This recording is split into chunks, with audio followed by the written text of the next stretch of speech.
बात करेंगे इस वीडियो में शिक्षक बहाली से रिलेटेड नहीं कि बीपीएससी टीआरई 3 की बात करेंगे। इसमें जो 6 to 8 का फाइनल आंसर की एसएससी के लिए यानी कि सोशल साइंस के लिए आना जो बाकी था वो कल रात जो है जारी कर दिया गया है। अब इस फाइनल आंसर की में कुछ हम कह सकते हैं कि चौंकाने वाला जो तथ्य सामने निकल के आया है उस बात को हम एक्सपोज करेंगे। इस वीडियो को अपने दोस्तों के बीच जरूर शेयर कीजिएगा क्योंकि आपके हित की बात इस वीडियो में हम करने वाले हैं। लास्टली हम बात करेंगे कट ऑफ पर जो प्रभाव, कट ऑफ पर जो इफेक्ट पड़ेगा इसकी भी हम चर्चा करेंगे। आप तमाम शिक्षक अभ्यर्थी इस वीडियो में लास्ट तक बने रहिएगा। वीडियो को अंतिम तक देखने के बाद लाइक, शेयर और चैनल को सब्सक्राइब जरूर कर लीजिएगा। यहाँ पर हम बात करेंगे बीपीएससी टीआरई 3 के बारे में और यहाँ पर बीपीएससी टीआरई 3 से रिलेटेड 1 to 5 का आंसर की आप देख चुके हैं और 6 to 8 के कई विषयों के आंसर की एक दिन ही जारी कर दिए गए थे। इसमें सिर्फ जो है सोशल साइंस का आंसर की बचा हुआ था जो कल रात जारी कर दिया गया। इसमें आप देखिएगा कि जो आपका प्रोविजनल आंसर की आता है उसमें यही बातें बताई जाती है कि अगर आपको किसी भी क्वेश्चन पर चैलेंज करना है तो उसमें आपको रेफरेंस जो देना होता है बुक का वो एनसीईआरटी या एससीईआरटी होना चाहिए, यानी कि स्टेट गवर्नमेंट का बुक या सेंट्रल लेवल का जो बुक एनसीईआरटी है उस बुक से ही आप रेफरेंस दे सकते हैं, चैलेंज कर सकते हैं किसी भी क्वेश्चंस पे।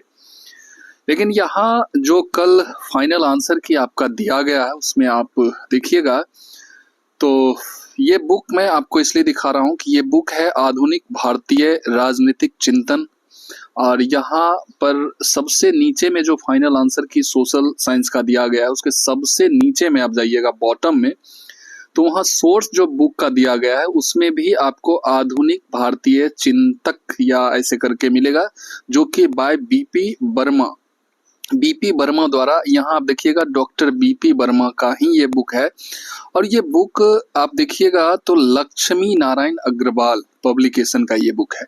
ये एनसीईआरटी का बुक नहीं है, ये स्टैंडर्ड बुक है और इससे रेफरेंसेस देके जो है क्वेश्चन का आंसर हम कह सकते हैं कि प्रूव किया गया है। राजा राम मोहन वाला एक क्वेश्चन है जो कि आपका मिल जाएगा IJKL, ये 4 ग्रुप में क्वेश्चंस हैं तो अलग अलग ग्रुप में क्वेश्चन नंबर ये जो है 39 है और फिर 19 नंबर में यही क्वेश्चन है, 28 नंबर में और 3 नंबर क्वेश्चन पॉलिटिकल साइंस में इसका रेफरेंसेज और भी इसमें आप जब बॉटम में जाइएगा ना इस पीडीएफ में तो नीचे कई जो है सोर्सेज दिए गए हैं कि कहाँ से इस क्वेश्चन के आंसर को वेरीफाइड किया गया है। तो ये तमाम तरह के इश्यूज हैं जो अलग अलग बुक से, क्योंकि स्टूडेंट से कहीं से रेफरेंसेज मांगा जाता है लेकिन यहाँ पर ये लोग कहीं अलग से रेफरेंसेज दिए हैं।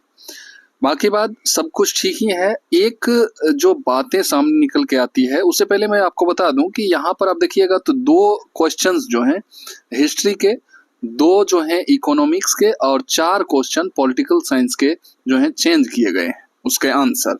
बाकी बात ज्योग्राफी के कोई आंसर चेंज नहीं हुए हैं। उसके बाद आपका जो कॉमन पेपर है 40 मार्क्स का उसमें नहीं, लैंग्वेज में ये सब नहीं हुआ, यानी कि कुल मिलाकर 8 क्वेश्चंस चेंज हुए हैं।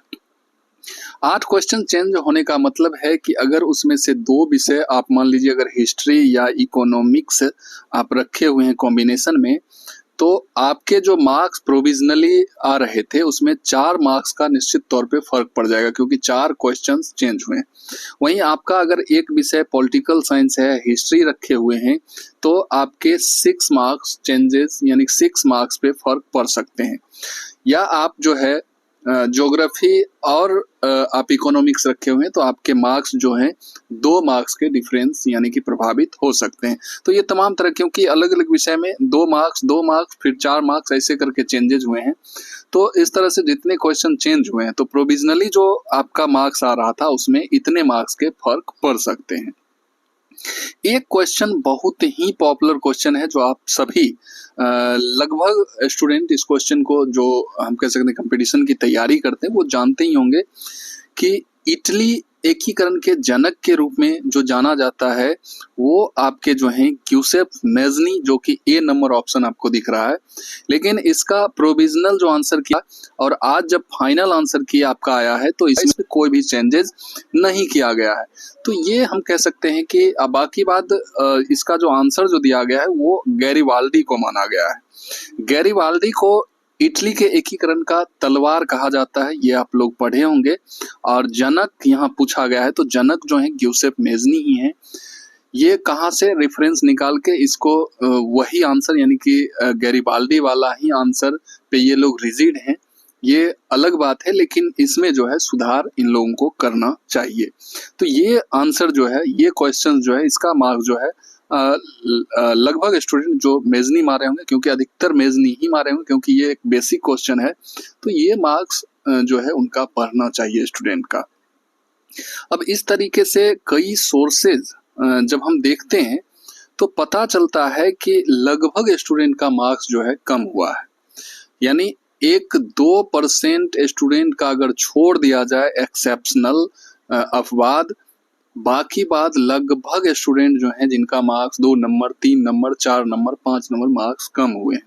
अब यही स्टूडेंट जो पहले 80 मार्क्स कह सकते हैं कि ला रहे थे, 85 मार्क्स ला रहे थे, तो इन्हीं स्टूडेंट से तो कट ऑफ का भी अनुमान लगाया जा रहा था ना।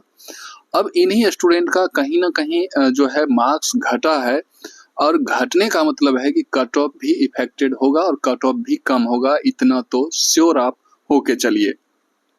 हम अगर अनुमानतः अगर कट ऑफ की बात करें तो मैं कैटेगरी वाइज आपको कट ऑफ नहीं बताऊंगा, मैं एक अनुमानित अगर कट ऑफ बता दूं तो आपका, क्योंकि 6 to 8 का पेपर जो है एक हम कह सकते हैं कि हार्ड लेवल का पेपर था, क्योंकि आप इसमें देख सकते हैं कि बहुत ही उटपटांग इसमें हो रहा है। तो यहाँ पर जो है अगर आप 70 से 75 के बीच भी अगर आप हैं तो आप अपने आप को श्योर मान सकते हैं। बाकी बात कैटेगरी वाले आप इससे जो है 5 मार्क बेटा EWS वगैरह हम कह सकते हैं कि 65 से 75 के बीच में भी 70 के बीच में भी है तो आप अपने आप को श्योर, क्योंकि हमें लगता है कि कट ऑफ बहुत ज़्यादा 6 to 8 का गिरने वाला है। बाकी बात देखिए, कट ऑफ के ऊपर कोई भी अनुमान लगाना ये यथोचित भी नहीं है। हमें वेट करना होगा उस रिजल्ट का, उस दिन का जिस दिन आपका सब कुछ एक्सपोज हो जाएगा, उजागर हो जाएगा। बाकी बात आप वेट कीजिए और अपनी पढ़ाई निरंतर जारी रखिए।